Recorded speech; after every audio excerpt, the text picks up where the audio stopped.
Rick, how did you find carnivore?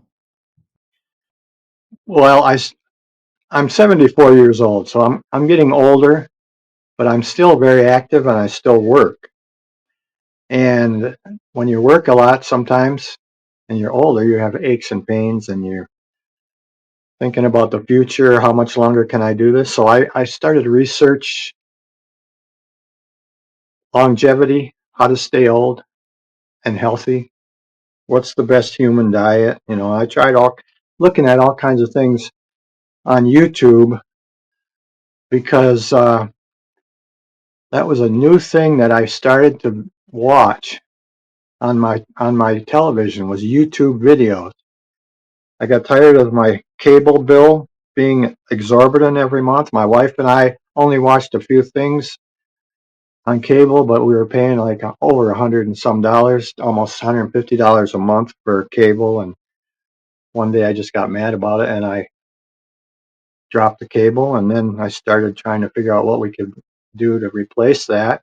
And we got Fire sticks on our televisions, and we were able to get onto online basically and watch things. And I discovered YouTube that way, and so did my wife. Right, and so once you discovered YouTube, you started this researching process, and like you discovered, I guess, people like Ken Berry. Yes, as soon as I started looking into, you know, what's the best diet for longevity, his name was one of the first that came up. And then I started watching his videos, and basically he's a guy kind of like me, but he's a doctor, but he's lives in Tennessee, and he's kind of a guy that likes to be outside and working, and that's how I grew up, basically in Michigan. And I started to listen to his videos on proper human diet and how he was a obese doctor, and he was telling his people, to cut the carbs and exercise more, and they weren't getting better. And he thought when they came in and they weren't getting better that they weren't following his instructions, well enough until he realized that he was getting bigger and more unhealthy, and he was trying to do the same things he was telling his patients. He was out jogging and everything like that, and it didn't help. So he started to do his own research, kind of like I was doing when I found him. Yeah, and so you saw these videos and you decided, okay, that's it. I'm just doing carnivore. Did you drop everything and get started straight away? Well, pretty much. I started when he started talking about diabetes and how bad that was. I have a sister and her brother-in-law. They both have diabetes, real bad, and they've had it for a long, long time. And I have a cousin who died from diabetes years ago, and so I knew it was in my family, and I didn't want to get it. And I decided that the carnivore diet was probably a good thing for me to try. So yeah, I basically went into it, and he said beef, bacon, butter, and eggs. So that's what I started to do: beef, bacon, butter, and eggs. And my wife, she's got lupus, and that was also a topic that I saw him mention on one of his videos, and I saw some other videos that people with lupus were on the carnivore diet, and it was doing them some good. So I thought, wow, we could do this together. But sometimes you can't make someone, even if you love them and you care about them, you can't make them do what you do, but you can't push them too hard either. So she's still not really carnivore, but she eats a lot more meat now than she did. And I've seen improvements in her. So that's Oh, that's works for fantastic. works for me. Yeah. So when was it that you got started? Well, it right now in January it'll be 3 years that I've been carnivore. Wow. Okay. And so what was the first signs you had that, wow, this is working, I'm feeling better? Um, I think one of the first signs for me was I had no any inkling whatsoever of anxiety or depression, which used to crop up in my mind quite a bit, especially when I was thinking about my future and my wife's future and how much money we had and whether or not we were going to be able to live on our own. Different things like that. When you get real old, I wonder what you're going to be doing. And I would sometimes lay awake at night not being able to sleep because of worrying about money or health. And that's gone. I don't think I could force myself to be depressed about anything anymore, ever. It's not in me anymore. It never, nothing that happens to me or that I face makes me anxious or depressed. It's gone. That's gone. So, I guess, does that mean that you have less emotional connection with things that you were sort of hyper connected to before, or, you're doing less rumination? I think I'm basically doing less rumination, but also my attitude about everything is bright. Future ahead is bright. Even though I'm 74, I can honestly say I feel better this year than I did last year. And last year I could say the same thing, and the year before when I first started carnivore, I could say there was a vast improvement in my first year of how I felt and how I thought about life and things, and how I got along basically with my family members and stuff. I used to be kind of cranky old guy once in a while, and no more. Oh, that's awesome. Um, and you mentioned you're still working. How have those joint pains you're experiencing, have they gone away? Well, when I first wake up in the morning, a lot of times my knees might be sore or my hands, wrists, because I do heavy lifting of boxes all the time. I work for UPS, loading airplanes in the morning, and I'm the oldest guy on my shift out there, and because one of the older ones just left. So I'm basically, somebody told me the other day, "Hey, you're the oldest one here now." And I go, "Really?" And he said, "Yeah, and you don't look like it." And I said, "Well, I don't feel like it either." But in the morning when I first wake up, I'll have joint pain maybe or a little stiffness. But once I get up and start walking around, it goes away. Before I even get to work, it's gone. And, people, at work, do people feel like you're not acting like a 74-year-old, like you have much more energy than Yes. even they do? The newer ones, especially. There was a newer lady that started working with me, and we were unloading. That's what she was, an unloader, and I've been an unloader since I've been there. And in the morning, you have to work fast, and you have to work steady, unloading packages, and you have to pick them up properly so you don't hurt yourself, but you have to do it fast.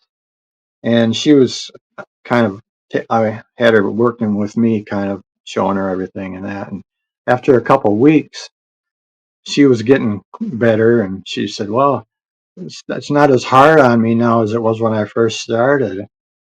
And I thought, well, I told her when I first started, I could barely get out of bed the next morning because my back was so sore the first few days, first few weeks, and that was about 10 years ago that I started part time over there. I started part time with UPS after I retired from 30 years of working on my regular work that I used to do. But anyway, and then, there's certain rules that we have to follow. Over 70 pounds, you have to get help. So that one particular day, me and the woman that I was just mentioning to you, we were talking, and a guy come around and he said, "Have you got any over 70s in there that need the help? You need help with?" And I said, "There's only one over 70 in here." And he says, "Oh yeah?" I said, "Yeah, me." And the lady, she said, "What do you mean over 70?" I said, "Yeah, I'm 74." And she says, "You're not 74. The way you move and everything, I can't believe that you're over 74." I said, "Yeah." So So you would be thinking, right, that actually UPS should have a campaign trying to get their employees to start eating carnivore because it would certainly help their bottom line. yeah, I have to say though, most people that are out there are pretty fit because they got to get up early every morning. And there are some carnivores out there. One of the supervisors became a carnivore. And I think it was because I started the whole thing. I've been talking about it for 3 years now. So there's two or three out there that are carnivore. Yeah. Oh, that's cool. Um, so like you don't give me the feeling of someone who is going to slow down at any point. You're just quite happy working away? I'm a happy camper. I like to stay busy. And, my wife and I, we like to keep active. She's a very good housekeeper and a very good, she's always got new projects for me to do because she can't do them all by herself. And she likes when I go out to start working outside, she'll come out with me too. And she'll start doing her thing with trimming flowers and stuff. And she always likes to make little piles for me to pick up and stuff. And sometimes I may not want to go out and work because I had been working my two jobs already that day, but I'll go out there and do it anyway because I know within about 45 minutes she's done enough and she's kind of tired and she wants to go back in the house. And but that by that time I've got my second wind and I might stay out for 2 or 3 hours and get everything done and then come inside. So once I get moving, I don't stop. And I never take breaks when I'm working. I only eat twice a day now. Right, so you are eating twice a day? Yep. And Right. I remember the last time we talked, I told you I worked at a dealership also, and I do dealer trades on cars. I take cars from Michigan and over to maybe a dealership in Illinois or Indiana or Ohio, and then bring a car back. Well, one time I went to Chicago, and I had worked at UPS in the morning, and then I went out there to work, and they wanted I go out there at 9 o'clock, and there wasn't much going on, so I decided I was going to go home at noon. And on my way driving home, they called me and said, "Rick, we got this." It was towards the end of the month, and they wanted to sell a few more cars before the end of the month. Rick, we got to do this dealer trade. You need to go to Chicago and pick up a car and come back, and it's going to be sold tomorrow. So I turned around and went back, and I left Lansing here at 1 o'clock in the afternoon, and I had to be over there in Chicago by 4 and pick up the car, and then I turned around and come back, and I got back about 6 o'clock or something like that, 7. But I can do. I took a bottle of water and I drank about half of it on the way there. I didn't go to the bathroom, didn't do anything. I just drove the car there, picked it up, turned around, came back, put gas in it before I left Chicago, and drove all the way back. And I never stopped once, never stopped to drink, eat, or go to the bathroom. And I felt great, felt fine. So That's fantastic. it's Um, amazing. so on a regular day, what is your eating pattern like? Like, are you doing mainly steak or is it ground beef? Well, my wife, she likes to go to Costco, and she came home. Usually I get chuck steaks or chuck roasts, and I cut them in half lengthwise, and then I make 4 steaks out of them. And that's what I eat. I eat mostly chuck steak because it's a little cheaper. But she found a deal in Costco. I think they called it a strip roast. Anyway, it's a big piece of meat. It was like 15 pounds, and you cut it up, and you can make New York strip steaks out of it. So that's what I've been eating on for the last couple of weeks. I cut some big thick steaks. I had about 15 or 20 of them. I had two today, one this morning at 8 o'clock, and I just finished the other one about 4 o'clock. That's it. That's all I've had today. And you feel calm, you feel satiated? Yeah, I feel great. And I've learned how to cook them perfectly now and quickly, and they taste great. It So, it's such a simple way of eating, right? It's easy to prepare, it's fast to prepare, there's minimal cleanup, and you don't have to think about food all day long. right, I never think about food until I am going to eat. And also, we get eggs from MSU, Michigan State University. Their poultry research. They sell eggs. You can get a flat of eggs for $5, and there's 30 in a flat, 30 eggs. So we just picked up 4 flats yesterday, and I eat about a flat a week with my wife. And Right. Um, so that begs the question. You're going through about 30 eggs a week. Have you been to see your doctor recently? Is your doctor kind of having a heart attack because of your saturated fat consumption?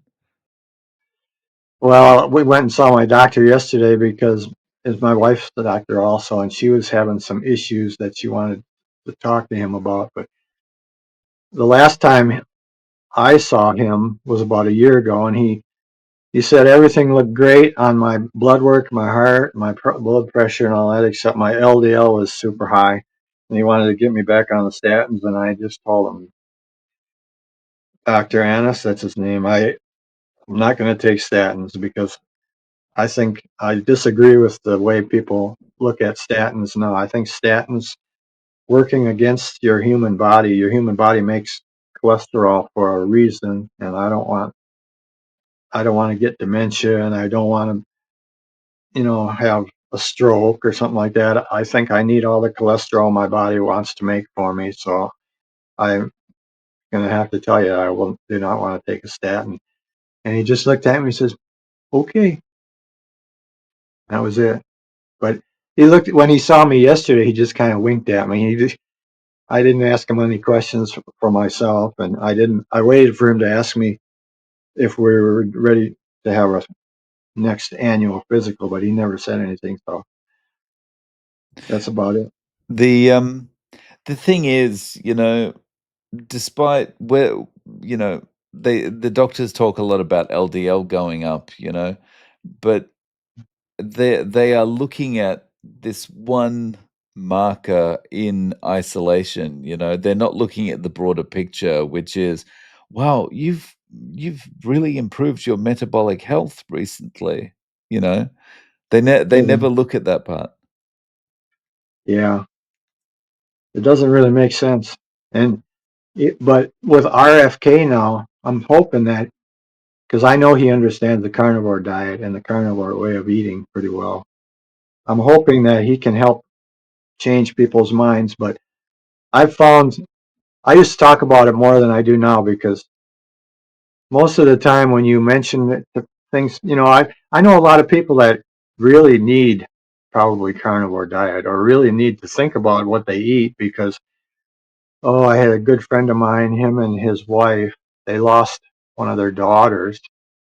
She committed suicide, and it was horrible. She was in her 40s, and I hadn't seen her most of her life when she was, in her working years and stuff, but she was, her story was that she was in pain a lot and she had issues with mental illness and stuff, and she became a therapist to help people, and she was very compassionate with people and everything. And I was looking at the obituary for her.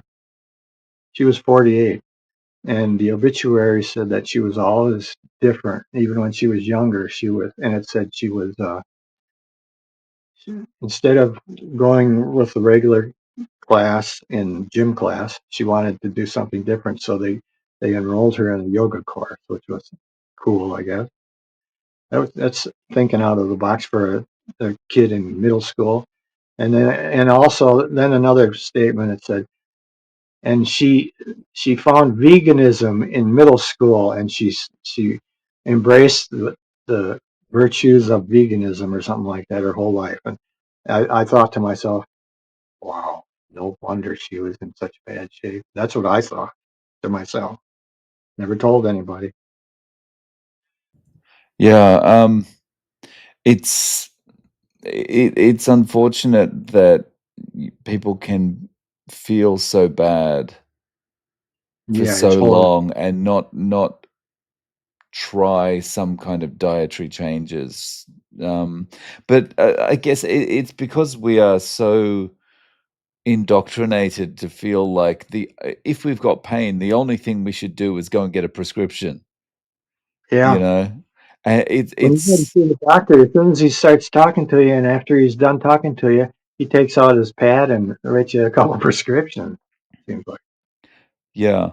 So that's like when we were talking before about, the doctors just looking at that one marker in isolation, like LDL, for example.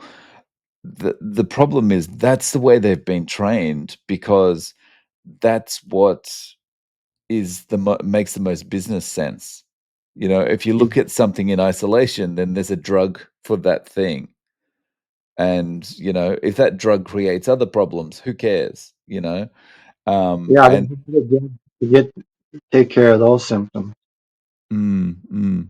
And, First, the same goes for dietary stuff, like most people, they'll go vegan or they'll do just a standard diet or they'll try and eat less calories or whatever, and the pain doesn't go away. And so, but they're never going to attribute it to the diet. They'll think it's, I've got a XYZ drug deficiency. yeah. Mm. Well, I'm hoping that saturated fat is not going to be demonized that much longer because that's what started the whole problem. I think. Name, I think. Yeah, Yeah, Ansel Keys has a lot to answer for. you're right. Answer keys. Yeah, but yeah, I become more and more lion diet as I go along. I think because I don't know. I just feel the best. I like bacon and eggs, but today I just like I told you I had two nice big thick New York strips, and when I cut them out of a New York strip loin, I don't trim any of the fat off. I keep all the fat. I think one of the things that changes, and it starts when you first start carnivore, but it gets stronger as you go further into it, is eating becomes simpler because you start to see eating as more of a functional thing. It's just to get nutrition, it's just to get the fuel to keep moving forward, to keep working. Whereas before, food is for entertainment. It's like, "Oh, I'm bored. How can I entertain myself?" And food doesn't Right. do that anymore. Or it's something to comfort you. You know, like if you feel sick or you don't feel good, you get your favorite snack and sit on the couch and drink your drink that you like. You know, a sugary drink or whatever it is to make you feel better that way. And that's the opposite of what food is supposed to be. It's not supposed to be like, sugar, carbs. All that does is it spikes your blood sugar and it makes your mood goes up and then your mood goes down. And me, I feel steady all the time, always. And I could go, I know I can go right now and I could go out and run 5 miles if I wanted to, but I haven't done it for a long, long time. But I could do it, not fast, but I could do it. And I also know that I could stop eating and just drink water for the next 3 days and it wouldn't bother me. And I would probably still be even all the way across every day until I stopped it. So that gives me a big confidence in a lot of things. Yeah, and eating a regular diet, you can't stop eating for more than 3 hours before you start getting hangry, right? Yeah. Yep. And my wife and I we went to Sam's Club the other day too, and I she doesn't want me to say it, and I don't anymore much. But I look around and she'll look at me, and I'll say I'll point to the lady's cart, and I'll go, "Look at that cart full of junk." and you walk through aisles and you don't see real food until you get out towards the end where you can see the meat area or you can see the eggs or something, but the rest of it's all pharmaceuticals or, you know, boxed fake food. And Yeah, it's pretty bad. So, how much would I have to give you to go back to a regular diet? Like, let's say I gave you $10 million. Would you go back? if you gave me 10 million, I'd probably take the money, but I wouldn't go back. Yeah, I would not. My health is more important to me. And I'm afraid to eat certain things now because I know I won't feel very good if I eat them. Even a piece of cake. I'll eat a piece of cake on my grandson's birthday or something like that, but I'll be a little worried about it. And I wonder how I'll feel tomorrow if I feel any different. But usually I don't feel any different, but maybe in my head I do. Yeah. So, if someone came to you, Rick, and said, "Okay, I want to start carnivore. Tell me what to do." What advice or tips would you give them? Well, I guess first thing I'd say is, why do you want to start it? And if they say, well, it seems to be working for you. And I said, yeah, it's working for me. I guarantee that.